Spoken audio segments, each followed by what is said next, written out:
محترم سامعین اکرام، آپ دیکھ رہے ہیں ناصری میڈیا یوٹیوب چینل۔ اگر آپ یوٹیوب پر دیکھ رہے ہیں تو ہمارے چینل کو سبسکرائب کیجئے۔ اگر آپ فیس بک پر دیکھ رہے ہیں تو ہمیں فالو کیجئے۔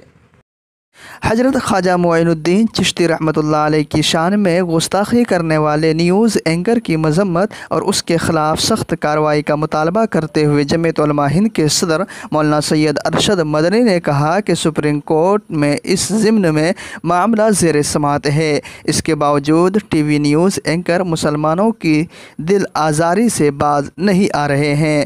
مولانا نے کہا کہ ارباب سیاست کی سرپرستی میں نیوز اینکروں کی ہمت اتنی بڑھ گئی ہے کہ مسلمانوں کے طریقہ کار پر انگلی اٹھاتے ہوئے اب مساجد، مدارس اور خانقاہوں تک پہنچ گئے ہیں۔ انہوں نے کہا کہ معین الدین چشتی رحمۃ اللہ علیہ کی شان میں ٹی وی نیوز چینل 18 کے اینکر امیش دیوگن نے جس دریدہ ذہنی سے نازیبا اور ہتک آمیز رویہ اپنایا، اس سے ہندوستانی مسلمان ہی نہیں پورے عالم اسلام اور ہندوستان کے ہندوؤں کے ایک بڑے طبقے کی دل آزاری ہوئی ہے۔ انہوں نے کہا کہ حضرت خواجہ معین الدین چشتی رحمۃ اللہ علیہ صرف مسلمان ہی نہیں بلکہ ہندوؤں کا ایک بڑا طبقہ عقیدت رکھتا ہے۔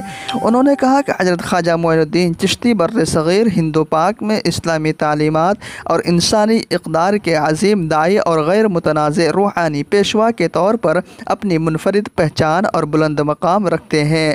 بلا لحاظ مذہب و ملت بے شمار خلق خدا ان سے عقیدت و محبت رکھتی ہے۔ ایسی غیر متنازع روحانی شخصیت کی شان میں گستاخی کرنا اور ان کے بارے میں غلط باتیں بولنا آئینی طور پر بھی غلط ہے۔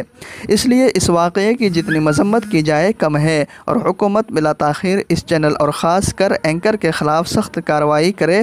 واضح رہے کہ جمعیت علماء ہند نے میڈیا کی دریدہ ذہنی، مسلمانوں کی دل آزاری، مسلمانوں کے تبلیغ کے خلاف غلط مہم چلا کر بدنام کرنے، مسلمانوں پر کورونا پھیلانے کے جھوٹے الزام کے خلاف سپریم کورٹ میں مقدمہ دائر کر رکھا ہے، جس کی سماعت بروز جمعہ 19 جون کو ہوگی۔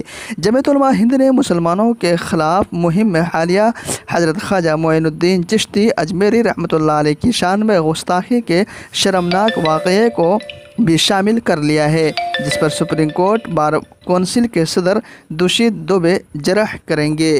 ناظرین اکرام، آپ سے گزارش ہے اس خبر کو زیادہ سے زیادہ شیئر کریں، لائک کریں، کمنٹ میں اپنی رائے ضرور دیں اور جہاں تک ہو سکے اس اینکر کے خلاف قانونی کارروائی کی جائے، جگہ جگہ FIR درج کرائے۔